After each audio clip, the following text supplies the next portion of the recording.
Hi friends, I am Sunit Sanghai from रेनलिस investment और आज हम एक इंटरेस्टिंग कंपनी का एनालिसिस करेंगे। तो ये जो है ये एक कॉन्ट्रैक्ट मैन्युफैक्चरिंग कंपनी हुआ करती थी और ये धीरे धीरे कंज्यूमर कंपनी में कन्वर्ट हो रही है। तो ये बेसिकली ब्रांडेड लिकर बनाने वाली कंपनी है और जो कंपनी का हम एनालिसिस कर रहे हैं ये रेडिको खैतान है।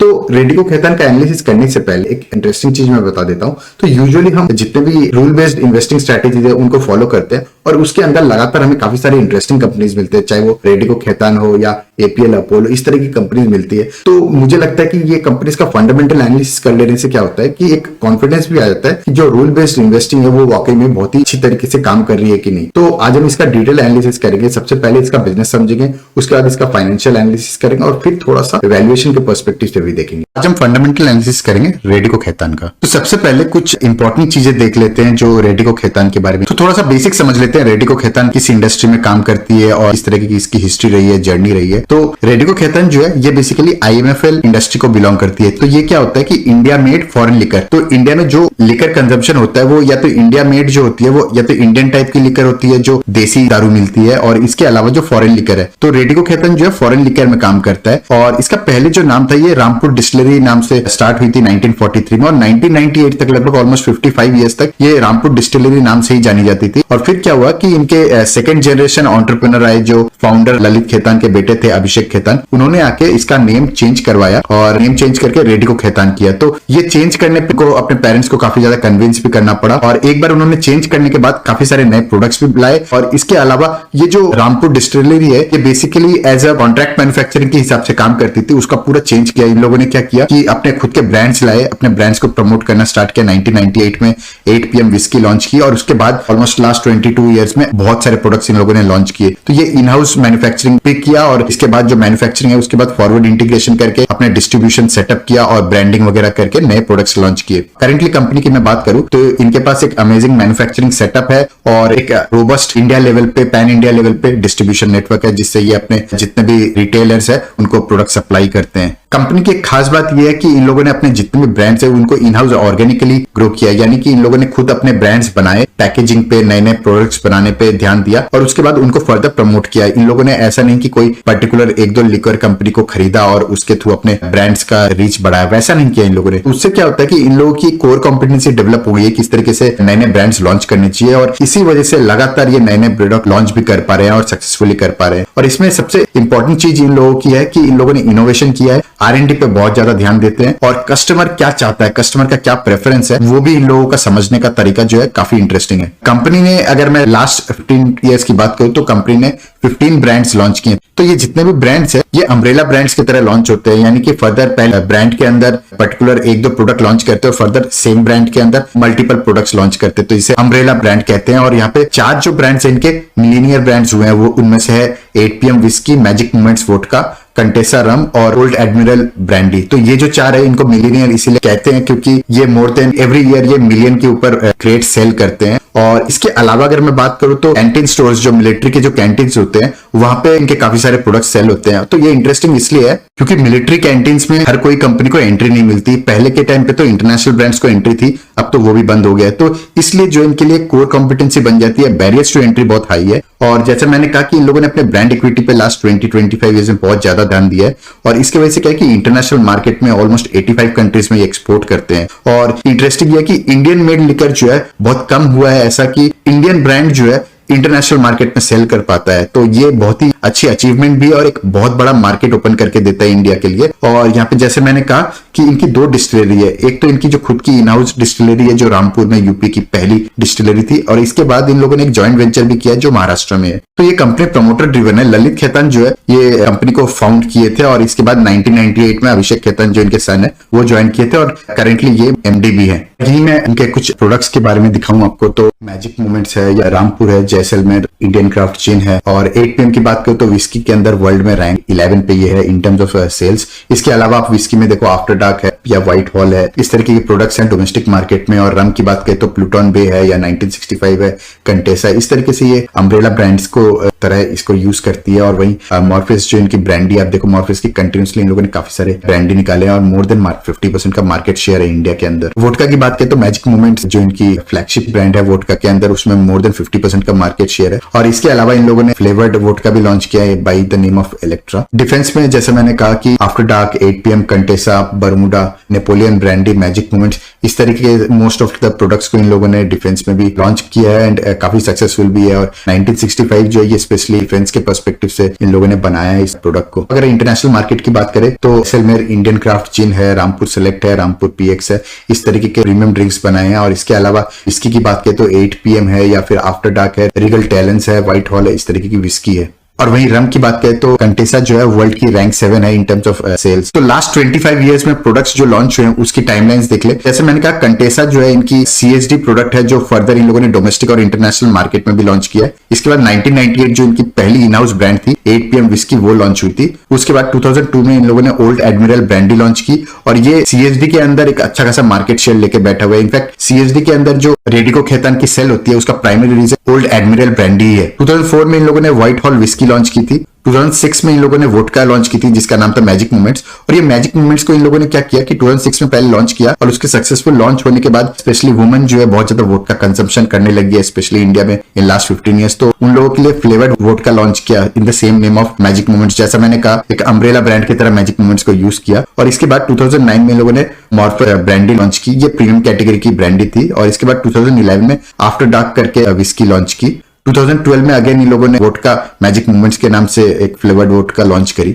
2013 में Morpheus blue star brandy launch की। 2014-15 में अगेन इन लोगों ने अपने फ्लेवर्ड वोडका लॉन्च किए in the name of magic moments. और उसके बाद 2016 में काफी इंटरेस्टिंग हुआ, इन लोगों ने Rampur Indian single malt whisky launch की जो स्पेशली इंटरनेशनल मार्केट के लिए एक्सक्लूसिवली इन लोगों ने लॉन्च किया। और उसके बाद 2017 में इन लोगों ने प्लूटन रम लॉन्च करी और 1965 एक और रम है जो लॉन्च करी। 2018 में इन लोगों ने ब्लैक विस्की लॉन्च करी और जैसलमेर इंडियन क्राफ्ट जिन लॉन्च किया। तो ये अगेन जो है जैसलमेर इंडियन क्राफ्ट जिन जो है एक्सक्लूसिवली इंटरनेशनल मार्केट के लिए लॉन्च किया। तो इन लोगों ने क्या किया कि कुछ कुछ पर्टिकुलर प्रोडक्ट्स जो है इन लोगों ने ध्यान रखा कि सिर्फ और सिर्फ एक्सक्लूसिव इंटरनेशनल मार्केट के लिए लॉन्च करे। अब आ जाते हैं कंपनी के विजन मिशन पे। तो ये बार क्या होता है कि हमें समझ में नहीं आता है कि कंपनी आने वाले टाइम में किस तरह के बिजनेस कर सकती है या क्या क्या प्रोडक्ट्स ला सकती है। तो विजन और मिशन समझना इंपॉर्टेंट होता है क्योंकि यूजुअली विजन और मिशन चेंज नहीं होता है और इससे काफी कुछ आइडिया लग जाता है। मैं आपको एग्जांपल समझाता हूं।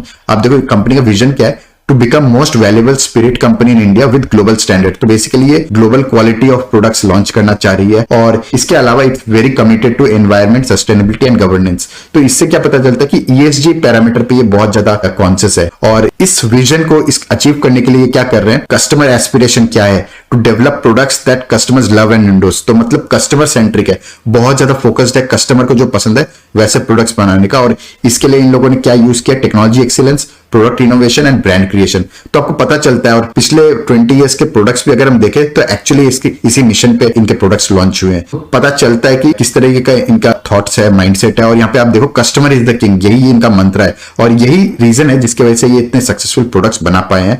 और कंटिन्यूअसली ये इनोवेशन पे ध्यान दे रहे हैं, making better processes, better products, better service और मैनेजमेंट की जो प्रैक्टिसेस है, बेस्ट प्रैक्टिसेस है या कॉर्पोरेट गवर्नेंस है, उसको कंटिन्यूअसली इंप्रूव करना। एक और चीज इंटरेस्टिंग ये है कि लिकर इंडस्ट्री में आप डायरेक्ट मार्केटिंग नहीं कर सकते, तो आपको सरोगेट मार्केटिंग करनी होती है। जैसे कि बेसिकली ये एक बैरियर्स टू एंट्री भी हो जाता है। कोई भी नई कंपनी जो है वो अपने प्रोडक्ट को बहुत अच्छे तरीके से प्रमोट नहीं कर सकती, आपको एक हिंट के साथ प्रमोशन करना होता है। Just to give you example, 1965 के इस प्रोडक्ट का मैं मार्केटिंग आपको दिखाऊं तो ये 1965 प्रोडक्ट का इन लोगों ने मार्केटिंग किया। यहाँ पे आप देखोगे कि एक यंग बॉय जो विलेज में सोच रहा था क्या करूं नहीं करूं, and finally when he actually became a soldier he remembered those moments और एज अ सोल्जर ये लड़ाई करता है। तो ये basically subtle way of marketing. आप देखो कंटिन्यूसली ये इस तरीके से डार्क मोमेंट्स और मोटिवेशन करते हुए अपने प्रोडक्ट को मार्केट कर रहे हैं। तो इसको सरोगेट मार्केटिंग कहते हैं। आप डायरेक्टली अपने प्रोडक्ट की ये मार्केटिंग नहीं करते, इस तरीके से अपने ब्रांड को दिखाते हैं। तो ये तरीका होता है यूजुअली मार्केटिंग का। तो यूजुअली इस तरीके की मार्केटिंग में अपने प्रोडक्ट को पुश करने में थोड़ा टाइम भी लग जाता है और ज्यादा करके पुश करना पड़ता है। तो यहाँ पे बैरियर्स टू एंट्री बन जाता है बाकी कॉम्पिटिटर्स के लिए। मैन्युफैक्चरिंग कैपेसिटी की बात करें तो इनके पास ओवर 100 मिलियन लीटर्स पर एनम की कैपेसिटी है और मोस्टली इनकी कैपेसिटी जो है 100% यूटिलाइजेशन पे चलती है। कंपनी की 5 यूनिट्स है, बॉटलिंग यूनिट्स है। एक जैसे मैंने कहा रामपुर में, इसके अलावा राजस्थान में, उत्तरांचल में, आंध्र प्रदेश में और महाराष्ट्र, ये 5 जगह इनकी खुद की बॉटलिंग यूनिट्स है। इसके अलावा इनकी 23 बॉटलिंग यूनिट्स जो है कॉन्ट्रैक्ट मैन्युफैक्चरिंग पे, यानी बाहर के कॉन्ट्रैक्टर्स को इन लोगों ने दे रखा है बॉटलिंग यूनिट्स, तो 23 अक्रॉस इंडिया। तो आप देखो एक एन इंडिया प्रेजेंस है। और इससे क्या होता है कि क्योंकि ये हेवी फ्रेट इंडस्ट्री है, तो आपकी बॉटलिंग यूनिट्स अक्रॉस इंडिया होने से आपका कॉस्ट ऑफ मैन्युफैक्चरिंग रिड्यूसेस या कॉस्ट ऑफ डिस्ट्रीब्यूशन रिड्यूसेस। तो ये चीज है जो आपको एक कॉम्पिटेटिव एडवांटेज दे देती है ओवर अदर प्लेयर्स। इंडस्ट्री की ग्रोथ की बात करें तो विस्की जो है 5.4% से ग्रो हुई है लास्ट 10 ईयर्स में, ब्रांडी 6.5% से, रम 6.9% से और व्हाइट स्पिरिट 6.5%। तो लगभग 6 से 7% की इंडस्ट्री ग्रोथ है। और वहीं मैं अगर रेडिको खैतान की बात करूं तो इन लोगों ने slightly better than industry growth दिखाई है, क्योंकि ये कंटिन्यूसली दूसरे कॉम्पिटिटर्स से और इंटरनेशनल प्लेयर से भी मार्केट गेन करते जा रहे हैं। अब आ जाते हैं कॉर्पोरेट सोशल रिस्पॉन्सिबिलिटी। तो ये इंपॉर्टेंट हो जाता है क्योंकि यूजुअली ईएसजी पैरामीटर पे जो बड़े इन्वेस्टर्स है, स्पेशली एफआईआई, डीआईए, वो बहुत ज्यादा इंपॉर्टेंस दे रहे हैं इसको। और यहाँ पे इंपॉर्टेंट इसलिए भी, जैसा मैंने आपको डिस्कशन में दिखाया था आपको, ये सेम चीज है। तो आप देखो रिसाइकल्ड बॉटल्स ये कंटिन्यूसली इंक्रीज कर रहे हैं as a percentage of total bottle. इसके बाद आ जाता है एनर्जी कंजम्पशन। तो एनर्जी कंजम्पशन पे 71% का जो कंजम्पशन है इनका रिन्यूएबल एनर्जी और बायोफ्यूल से है। और इन लोगों ने काफी सारे ट्री प्लांटेशन भी किए हैं। और यहाँ पे अगर मैं वाटर कंजम्पशन बोलूं, क्योंकि जो वाटर कंजम्पशन है स्पेशली लिकर इंडस्ट्री में वो ज्यादा होता है। आप देखो फ्रेश वाटर की कंजम्पशन जो है डिक्रीज हो रही है। और वहीं अगर मैं रिसाइकल्ड वाटर की बात करूं तो कंटिन्यूसली इंक्रीज हो रही है, चाहे वो मोलासिस बेस्ड हो या ग्रेन बेस्ड, जिस तरह के भी लिकर हो उसमें कंटिन्यूसली रिसाइकल्ड वाटर का परसेंटेज इंक्रीज हो रहा है। अब ये वाली स्लाइड जो है काफी इंपॉर्टेंट हो जाती है, क्योंकि यूजुअली जो हर स्टेट का जो टैक्सेशन रूल है या जो बिजनेस मॉडल है इंडिया में लिकर इंडस्ट्री के लिए, वो अलग अलग है। तो इंडिया का जो हर स्टेट का जो मार्केट है वो 3 कैटेगरी में है, या तो वो फ्री एंड ओपन है, या फिर ऑक्शन मार्केट है, या फिर प्रोहिबिटेड है। तो ये इंटरेस्टिंग हो जाता है समझने के लिए, क्योंकि बैरियर्स टू एंट्री यहाँ पे बहुत ज्यादा हो जाती है। क्योंकि फ्री और ओपन मार्केट का जब हम बात करते हैं तो वहां पे बेसिकली कोई भी कंपनी जो है अप्लाई कर सकती है लाइसेंस के लिए, और प्राइसिंग पे बहुत ज्यादा गवर्नमेंट इंटरवीन नहीं करती, वो फ्री है प्राइसिंग के लिए। तो इस तरीके की मार्केट में जो है स्पेशली रेडिको खैतान काफी अच्छा करती है, क्योंकि इनके प्रीमियम प्रोडक्ट्स है, तो इनको प्राइसिंग की इंडिपेंडेंस होने से इनके लिए इजी हो जाता है। और वहीं सेकंड कैटेगरी है प्रोहिबिटेड, यानी स्टेट्स लाइक गुजरात है, बिहार है, जहां पे कंप्लीटली सेल जो है बैंड है और यहाँ पे प्राइसिंग की कोई बात नहीं आती, क्योंकि यहाँ पे कंप्लीटली लिकर बैंड है। और वहीं ज्यादातर स्टेट्स जो है इंडिया में वो थर्ड कैटेगरी में फॉल करते हैं, वो है ऑक्शन स्टेट या स्टेट ऑपरेटेड। तो इसमें क्या होता है कि ऑक्शन मार्केट में क्या होता है कि एवरी ईयर ऑक्शन होता है, और वो बोली लगने के बाद जो है प्लेयर्स जो होते हैं, जो प्राइवेट प्लेयर्स होते हैं, वो बिडिंग करके उस कॉन्ट्रैक्ट को जीतते हैं। तो यहाँ पे बेसिकली सिंडिकेशन भी चलता है, और गवर्नमेंट के कुछ पावरफुल लोगों के साथ ये ऑक्शन में बेसिकली सिंडिकेशन से काम चलता है। तो इस तरीके की चीजों में रेडिको खैतान के लिए थोड़ी दिक्कत हो जाती है। और वहीं state operated states like West Bengal है जैसे, जहाँ पे कंप्लीटली डिस्ट्रीब्यूशन जो है स्टेट ओन्ड है, तो वहां पे प्राइसिंग जो है कंप्लीटली गवर्नमेंट के हाथ में होती है। तो ये चीजों में थोड़ा सा डिफिकल्ट हो जाता है रेडिको खैतान के लिए। एग्जाम्पल के तौर पर मैं बताऊं तो यूपी में 2018 में ये स्टेट में जो है ऑक्शन मार्केट हुआ करता था और सिंडिकेशन चलता था, वहां से वो फ्री ओपन मार्केट हो गया। और उससे क्या फायदा हुआ रेडिको खैतान को कि वो 17,000 करोड़ के जो उनकी रेवेन्यू आती थी 2018 में, वो इंक्रीज होकर 30,000 करोड़ हो गई। तो इनको बेसिकली कॉम्पिटिशन से डर नहीं लगता है, इनको बेसिकली गवर्नमेंट के जो रूल्स है, स्पेशली जो सिंडिकेशन है, जो सिंडिकेशन से चलते हैं या ऑक्शन मार्केट से चलते हैं, वहां पे इनको अपना बिजनेस मैनेज करने में ज्यादा दिक्कतें आती हैं। और स्पेशली इंडिया की बात करें तो अब ज्यादातर स्टेट्स जो है धीरे धीरे ऑक्शन मार्केट से मूव होते हुए ओपन मार्केट में ज्यादा जा रहे हैं, जिस तरीके से इंडिया की लिबर्टी हो रही है, लिबरलाइजेशन हो रहा है। अब आते हैं एक इंटरेस्टिंग स्लाइड पे। तो यूजुअली हम रेडिको खैतान की बात करते हैं तो हम बोलते हैं कि प्रीमियम कैटेगरी बहुत ज्यादा फोकस करती है, और ये स्लाइड भी बताती है। आप देखो 2016 में इनकी जो ओवरऑल सेल्स थी, वहां से 24% रेवेन्यू जो है ये प्रेस्टीज एंड अबव, जो बेसिकली प्रीमियम कैटेगरी को डिनोट करती है, वो रेवेन्यू जो है 24% आती थी और कंटिन्यूसली इंक्रीज हुई है। आप देखो 2020 में ऑलमोस्ट 29% रेवेन्यू जो है प्रीमियम कैटेगरी से आती है। तो ये दिखाता है किस तरीके से कंपनी फोकस्ड है टुवर्ड्स प्रीमियम कैटेगरी। अब आ जाते हैं की पॉजिटिव्स पे, जो बेसिकली कंपनी का स्ट्रेंथ है या इंडस्ट्री में कंपनी के लिए फेवरेबल चीजें हैं। तो यहाँ पे अगर हम देखें तो कंपनी में लास्ट 10 इयर्स में 10 न्यू ब्रांड्स लॉन्च किए हैं, और उसमें से 9 जो है प्रीमियम कैटेगरी में थे। तो जैसा मैंने कहा कि कंटिन्यूसली ये अपने प्रीमियम कैटेगरी से रेवेन्यू बढ़ाने की कोशिश कर रहे हैं। और ये जो प्रीमियम कैटेगरी है, वो प्रीमियम कैटेगरी में बेसिकली ये एक तो इनोवेटिव पैकेजिंग करते हैं, बहुत ही इंटरेस्टिंग और इंटरनेशनल क्वालिटी की पैकेजिंग करते हैं, प्रोडक्ट्स बहुत हाई क्वालिटी के रखते हैं। जैसे इन लोगों का विजन भी रहा है कि ये हाई क्वालिटी प्रोडक्ट्स बनाएंगे ताकि ये इंटरनेशनल और इंडियन मार्केट दोनों जगह एक अच्छा खासा मार्केट बना के रख पाए।